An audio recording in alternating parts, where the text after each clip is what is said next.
प्राचीन काल की बात है। मगध की जनता में आतंक छाया हुआ था। अंधेरा होते ही लोग घरों से बाहर निकलने की हिम्मत नहीं जुटा पाते थे। कारण था अंगुलीमाल। अंगुलीमाल ने 100 लोगों की हत्या करने का प्रण लिया था।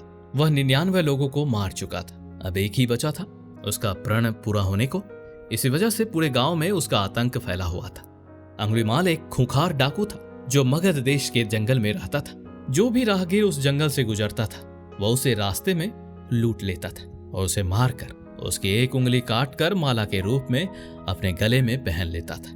इसी कारण लोग उसे अंगुलीमाल कहते थे। बुद्ध को लोगों ने बताया कि वैशाली के बाहर जंगल में अंगुलीमाल नाम का एक पिशाच जैसा लुटेरा रहता है।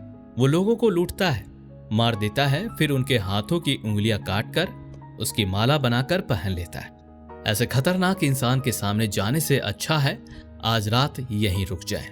गौतम बुद्ध ने कहा कि मैंने एक बार प्रवास करने का मन बना लिया तो मैं पीछे नहीं हट सकता, मुझे जाना ही होगा। लोगों ने बहुत रोका, सुरक्षा के लिए साथ चलने को भी कहा, लेकिन बुद्ध अकेले निकल पड़े। बुद्ध जंगल में जाने को तैयार हो गए तो गांव वालों ने उन्हें बहुत रोका, क्योंकि वो जानते थे कि अंगुलीमाल के सामने से बच पाना मुश्किल ही नहीं असंभव भी है। इसलिए बुद्ध अत्यंत शांत भाव से जंगल में चले जा रहे थे। तभी पीछे से एक कर्कश आवाज कानों में पड़ी। ठहर जा, कहां जा रहा है? बुद्ध ऐसे चलते रहे मानो कुछ सुना ही नहीं।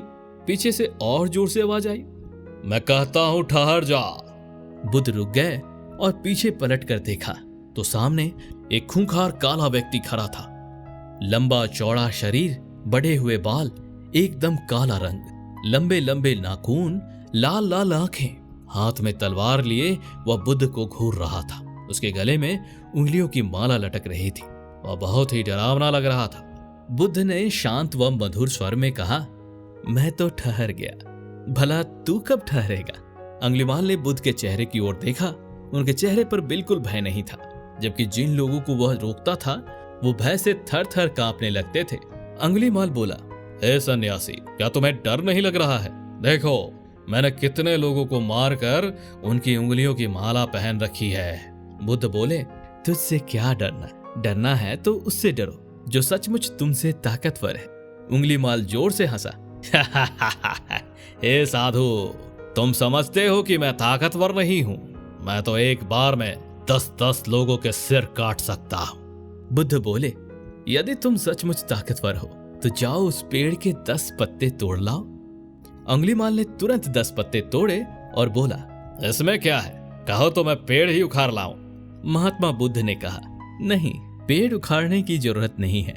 यदि तुम वास्तव में ताकतवर हो तो जाओ उस पत्तियों को पेड़ में जोड़ दो। अंगुलीमाल क्रोधित हो गया और बोला, भला कहीं टूटे हुए पत्ते भी जोड़ सकते हैं?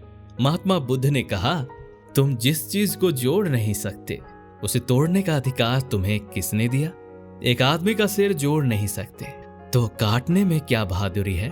अंगुलीमाल अवाक रह गया। वह महात्मा बुद्ध की बातों को सुनता रहा। एक अनजानी शक्ति ने उसके हृदय को बदल दिया। उसे लगा कि सचमुच उससे भी ताकतवर कोई है। उसे आत्मग्लानि होने लगी। वह महात्मा बुद्ध के चरणों में गिर पड़ा और बोला, हे महात्मन, मुझे क्षमा कर दीजिए, मैं भटक गया था, आप मुझे शरण में ले लीजिए। भगवान बुद्ध ने उसे अपनी शरण में ले लिया और अपना शिष्य बना लिया। आगे चलकर यही अंगुलीमाल एक बहुत बड़ा साधु हुआ। कोई इंसान कितना भी बुरा हो, लेकिन अगर आप अपनी अच्छाइयां नहीं छोड़ते हैं तो कोई आपको कुछ नहीं बिगाड़ सकता है। सत्य और धर्म के आगे हर बुराई को झुकना पड़ता है। परेशानियों और मुसीबतों को सामने देखकर डरना और घबराना मुश्किल का हाल नहीं है, बल्कि शांत मन से सोचेंगे तो आगे अनगिनत रास्ते दिखाई देंगे। हर परिस्थिति में अपने दिमाग को शांत रखना सीखिए। कहते हैं ना, ए पीसफुल माइंड ब्रिंग हैप्पीनेस।